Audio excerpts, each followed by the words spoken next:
Hi hello welcome to our channel. నేను మీ సిరి. మన video నచ్చితే మీరు లైక్ చేస్తారు కదండి. అలా లైక్ చేసినప్పుడు పక్కనే హైప్ అని కనిపిస్తుందండి. ఈ వీడియోకి పాయింట్స్ ఇవ్వమన్నట్టు హైప్ అనే బటన్ క్లిక్ చేస్తే వీడియోని హైప్ చేసినట్లు. అయితే ఇంకొక విషయం ఏంటంటే వారానికి 3 సార్లే వీడియోని హైప్ చేయగలరు. మీ ఫస్ట్ ప్రియారిటీ మన వీడియోస్ మీద ఉంటుందని నేను భావిస్తున్నాను. హైప్ చేయడం మిస్ చేయకండి ఫ్రెండ్స్. ఇక కథలోకి వెళ్ళిపోదాం. ప్రియనేస్తం పార్ట్ 78. ఇప్పటి వరకు హెల్ప్ చేసేందుకు థ్యాంక్స్, మిగతావి నేను చూసుకుంటానే అని అన్నాడు అర్జున్. నేను ఇంతకంటే ఇంకేం చేయలేను, రాగిని కన్నీళ్లతో అంది. ఒకవేళ నువ్వు అజయ్ని పెళ్లి చేసుకోవాలి అనుకుంటే చేసుకోకపోవడమే బెటర్ అని అంటున్న అర్జున్ మాటలకు రాగిని షాక్ అయిపోయింది. ఎందుకు అంటూ తడబడింది. హీఈస్ వెరీ డేంజరస్ అని అన్నాడు అర్జున్. లేదు లేదు, మా బావ అలాంటివాడు కాదు, రాగిని గట్టిగా చెప్పింది. మీ నాన్న కూడా అలాంటివారు కాదు అనే చెప్పావు. ఏవైంది నీకు, అర్థమైంది కదా? సూటిగా ఆమెని చూశాడు అర్జున్. కొంత సమయం మాటలు మాట్లాడలేకపోయింది రాగిని. నిజానికి మాట రాలేదు ఆమెకి. మీ డాడీ కథ అంతా అజయ్కి తెలుసని నా అనుమానం. నేను క్లారిటీగా చెప్పలేను. నువ్వు అతని పెళ్లి చేసుకోవాలనుకుంటే అతని గురించి పూర్తిగా తెలుసుకో అని అన్నాడు అర్జున్. ప్రవర్తికని వాళ్ళు తీసుకెళ్లిన విషయం చెప్పలేదు అతను. రాగిని పూర్తిగా నమ్మలేదు, అందుకే చెప్పకుండా ఆగిపోయాడు. నేను కనుక్కుంటాను. మా బావకి ఇందులో ఎటువంటి సంబంధం లేదని మీకు నిరూపిస్తాను ఆమె గట్టిగా చెప్పింది. అజయ్ మీద ప్రేమ లేకపోయినా అతనంటే ఇష్టం, ఎంతైనా రక్త సంబంధం కదా. ఆల్ ది బెస్ట్ అని క్యాప్ పెట్టుకుని అర్జున్ అక్కడి నుంచి వెళ్ళిపోయాడు. తల పట్టుకుని అక్కడే కూర్చుంది రాగిని. అదొక కాఫీ షాప్. రాగిని తన తండ్రి గదిలోకి వెళ్ళడం సీసీ కెమెరాలో జయేంద్ర చూశాడు. కూతురి మీద అనుమానం వచ్చింది. కూతుర్ని పిలిపించి అడిగాడు. తను ఏం చెప్పకపోయేసరికి గట్టిగా అడిగాడు. అయినా సరే అర్జున్ పేరు బయటికి తీయలేదు రాగిని. నువ్వు పిచ్చి పిచ్చి వేషాలు వేస్తే వెంటనే అజయ్తో పెళ్లి చేసేస్తాను గట్టిగా వార్నింగ్ ఇచ్చాడు జయేంద్ర. అందుకే అతని డీటెయిల్స్ అర్జున్ చెప్పలేకపోయింది. తన తండ్రి తనను గమనిస్తున్నాడని రాగినికి బాగా తెలుసు. జయేంద్ర ఫోకస్ అర్జున్ వైపు మళ్ళకుండా చూసుకుంటోంది రాగిని. సరాసరి పరశురాం దగ్గరికి వెళ్ళాడు అర్జున్ కమిషనర్ హెల్ప్తో. నీరసపడిపోయి కుర్చీలో కట్టేసున్న పరశురాం చెంపల మీద గట్టిగా కొట్టాడు. ఉలిక్కిపడి చూశాడు పరశురాం. ఎదురుగా ఉన్న అర్జున్ని పొగరుగా చూశాడు. ఇన్స్పెక్టర్ గారు, నాకన్నీ తెలిసిపోతాయి, వీడిని షూట్ చేయండి అని పరశురాం వైపు కోపంగా చూస్తూ అన్నాడు అర్జున్. అప్పటి వరకు తన్ని ఏమీ చేయరని ధైర్యంగా ఉన్న పరశురాం షాక్ అయ్యాడు. ఏం మాట్లాడుతున్నారు మీరు, చంపేస్తారా నన్ను అని నీరసంగా వణికే గొంతుతో అడిగాడు. అవును, ఇప్పుడు నిన్ను చంపేయబోతున్నా. నువ్వు ఎలాగో నిజం చెప్పట్లేదు కదా అర్జున్ అన్నాడు పరశురాంకి ఎదురుగా చైర్లో కూర్చుని. ఆలోచనలో ఉన్న పరశురాంని గమనించాడు అర్జున్. మిస్టర్ పరశురాం, నీ వెనుక ది గ్రేట్ జయేంద్ర కూడా ఉన్నాడని తెలుసు అంటూ కాలు మీద కాలు వేసుకుని కుర్చీలో వెనక్కి వాలాడు అర్జున్. వీడికి ఎలా తెలిసింది జయేంద్ర గురించి? అంటే ఇన్ని రోజులు నేను కష్టపడి దాచిన నిజం తెలిసిపోయిందన్నమాట.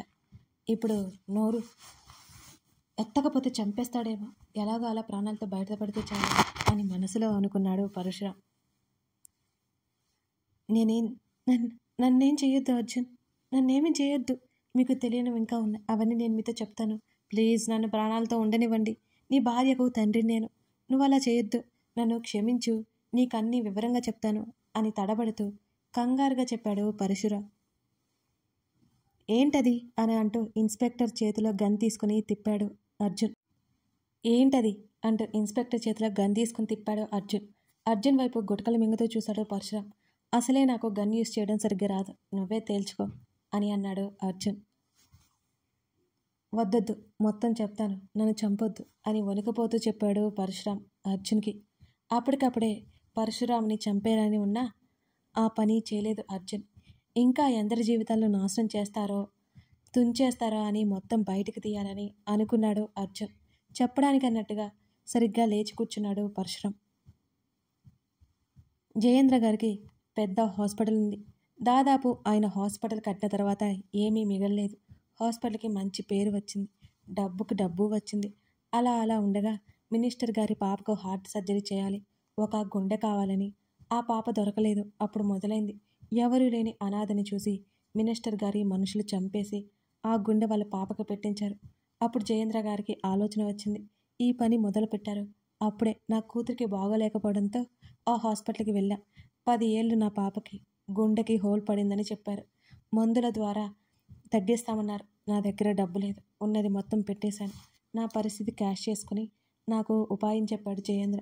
నేను కూడా ఆ పనికి సాయం చేస్తే నా కూతురు పెద్దయ్యే వరకు ట్రీట్మెంట్ ఫ్రీగా ఇప్పించాడు. ఆపరేషన్ కూడా చేస్తా, కొంచెం డబ్బు కూర్చుకోమన్నారు. అప్పటికే నా దగ్గర ఆస్తిపాస్తులు ఏమీ లేవు. నా తమ్ముడు భార్య నగలిచ్చింది. ఆ తర్వాత నువ్వు సాయం చేశావు. మెల్లిమెల్లిగా ఆ వృత్తిలోకి దిగిపోయాను నేను. ఎవరూ లేని వాళ్ళని అనాథలుగా ఎంచుకొని వారికి ఎవరికి అనుమానం రాకుండా సాధారణంగా చావును సృష్టించి ఆ బాడీలు మా హాస్పిటల్కి చేరేలా చేసి బాగా డబ్బున్న వాళ్ళకి అవయవాలు అమ్మేశాం. ఇదంతా నేను చూసుకునేవాడిని. ఆ వచ్చిన డబ్బుతో పొలాలు కొన్నాను, ప్రెసిడెంట్ అయ్యాను. ఆ లిస్టులో నువ్వు ప్రేమించిన అమ్మాయి ఉంది. ఆమెకు కూడా ఎవరూ లేరు, చాలా ఆరోగ్యంగా ఉంది. ఆమెను చంపేశాం అని అర్జున్ వైపు చూశాడు పరశురాం. పిడికిలి బిగించి గట్టిగా కళ్ళు మూసుకున్నాడు అర్జున్. అర్జున్ పరిస్థితి అక్కడున్న వాళ్ళకి కూడా అర్థమైపోయింది. పరశురాం చెప్పింది విని పోలీసులు షాక్ అయిపోయారు దెబ్బకి. ఎంతమందిని ఇలా చంపేశారు? కోపాన్ని అణుచుకుంటూ అడిగాడు అర్జున్. 200 మందిని అని చెప్తున్న పరశురాం చెంపలో వాయించి ఎక్కడ పడితే అక్కడ ఇష్టం వచ్చినట్లు పిచ్చ కొట్టుడు కొట్టేశాడు అర్జున్. అర్జున్ని ఆపారు పోలీసులు. కోపం ఎక్కువైంది నాకు. సార్, వీడు బ్రతికినంతకాలం ఎందుకు బ్రతుకున్నాం అనుకోవాలి. ప్లీజ్ ఆ దారి చూపండి అని చెప్పి అక్కడి నుంచి వచ్చేశాడు అర్జున్. అర్జున్ కన్నీళ్ళు అతని చెంపల మీదకి టక్కున జారాయి. వెంటనే కళ్ళు తుడుచుకుని ముఖాన్ని మరింత గంభీరంగా పెట్టుకున్నాడు అతను. ఇంటికి కూడా వెళ్ళలేదు. ఇంకా ఆఫీస్లోనే అలాగే ఉండిపోయాడు అర్జున్. ఆ రోజంతా ఒంటరిగా చీకట్లో ఉండిపోయాడు. మామూలు అవడానికి చాలా టైం పట్టింది అతనికి. అన్యాయంగా ఎందరో ప్రాణాలు తీసేశారు. తన ప్రాణానికి ప్రాణమైన రక్షణ కూడా చంపేశారు. భోజనం చేసి వసుంధర ఒడిలో తలపెట్టుకుని పడుకుంది ప్రవర్తిక. ప్రెగ్నెంట్ అని తెలియగానే వసుంధర, కృష్ణమూర్తి ఆనందానికి ఆవదల్లేవు అసలు. మీ రక్ష తిరిగి వచ్చేస్తుందని ప్రవర్తిక చెబుతుంటే వాళ్ళ కళ్ళల్లో నీళ్లు తిరిగాయి. వాళ్ళ సంతోషం చూస్తుంటే ప్రవర్తిక కూడా చాలా సంతోషపడిపోయింది. కాలు కింద పెట్టనివ్వట్లేదు వసుంధర. వాళ్ళ అభిమానానికి కళ్ళల్లో తడిచేరింది ప్రవర్తికకి. ప్రవర్తిక ఏది తినాలి అనిపిస్తున్నా అడిగి మరీ చేస్తోంది వసుంధర. తల్లిలా చూసుకుంటోంది. ఆంటీ, అర్జున్ అన్నయ్యని చాలా మిస్ అవుతుందనుకుంటా అంటూ వసుంధర చెవిలో చెప్పింది సుమ. అక్కడ ఉన్నందువల్ల సుమ మాటలు ప్రవర్తికకి వినిపించి వెంటనే లేచి అలాంటిదేమీ లేదు అని కళ్ళు దించి చెప్పింది.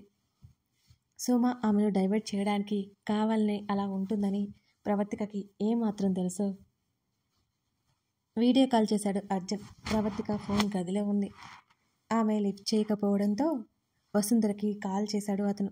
టీపాయ్ మీద ఉన్న ఫోన్ చేతిలోకి తీసుకుని, హలో మేడం, మీ సార్ గారు కాల్ చేశారు అంటూ ఫోన్ వాళ్ళకి అందించింది సుమ. అర్జున్ మీద కోపం చూపించాలని ప్రవర్తిక ఫోన్ తీసుకోలేదు. వసుంధర తీసుకుని స్పీకర్ ఆన్ చేసి, హలో నాన్న అంది. అత్తా, ఎలా ఉన్నావు? హెల్త్ బాగానే ఉంటుంది కదా నీకు అని అడిగాడు అర్జున్. నువ్వు సంతోషంగా ఉండగా నా ఆరోగ్యానికి ఏమైంది నాన్న? నువ్వు సంతోషంగా ఉన్నన్ని రోజులు నా గుండె గట్టిగా ఉంటుంది. ఎప్పట్లా అర్జున్ మీద ప్రేమ వసుంధర మాటల్లో స్పష్టంగా తెలిసిపోతోంది. అభిమానంగా వసుంధర వైపు చూసింది ప్రవర్తిక. అర్జున్ అంటే వసుంధరకి ఎంతో తెలిసి మౌనంగా నవ్వుతూ చూస్తుంది సుమ కూడా. ఏం చేస్తున్నారు? భోజనం చేశారా అంటూ వసుంధర మాటలకు నవ్వుతూ అడిగాడు. చేశాను నాన్న, ఊరికే ఇలా మాట్లాడుకుంటూ కూర్చున్నాం అంటూ ప్రవర్తిక వైపు చూసింది వసుంధర. ప్రవర్తిక కాల్ లిఫ్ట్ చేయట్లేదు, నిద్రపోయిందా అని అడిగాడు అర్జున్. ప్రవర్తిక వైపు చూసి కళ్ళు ఎగరేసింది సుమ. నేను తర్వాత మాట్లాడతాను పిన్ని. అక్కడున్న అందరికీ వినిపించేలా, ముఖ్యంగా అర్జున్కి తన కోపం తెలిసేలా చెప్పి నిద్ర వస్తోంది అని గదిలోకి వెళ్ళిపోయింది ప్రవర్తిక. ఆమె మాటలు అలాగే ఉంటాయని ఎక్స్పెక్ట్ చేసిన అర్జున్ నవ్వుకుంటుంటే వసుంధర ఆశ్చర్యంగా చూసింది. వసుంధరని ఆశ్చర్యంలో నుంచి బయటకు లాగేస్తూ కొంత సమయం మాట్లాడాడు అర్జున్. అర్జున్ కాల్ కట్ చేసిన తర్వాత, ఏమైంది వీళ్ళిద్దరికీ, గొడవ పడ్డారా అని సుమని చూస్తూ అడిగింది వసుంధర. లేదా అంటే అర్జున్ అన్నయ్యని రమ్మంది, లేకపోతే ఇద్దరం కలిసే వెళ్దాము, అప్పటి వరకు వెళ్ళను అంటే బలవంతంగా పంపించాడంట, అందుకే కోపం అనుకుంటా అని సుమ నవ్వుతూ చెప్పింది. ఆంటీ, చాలా సంతోషంగా ఉంది. అచ్చం రక్షలాగానే అర్జున్ అన్నయ్యకి దూరంగా అస్సలు ఉండలేదు అని వసుంధర్ని చూసింది సుమ. అలాగే అనుకున్నాను సుమ. వెళ్ళిపోయింది నా కూతురు. మా కోసం కాకపోయినా అర్జున్ కోసమైనా ఉండలేకపోయింది అని అంటూ కళ్ళు తుడుచుకుంది వసుంధర. వసుంధర చేతిని పట్టుకుని ఓదార్తుంది సుమ.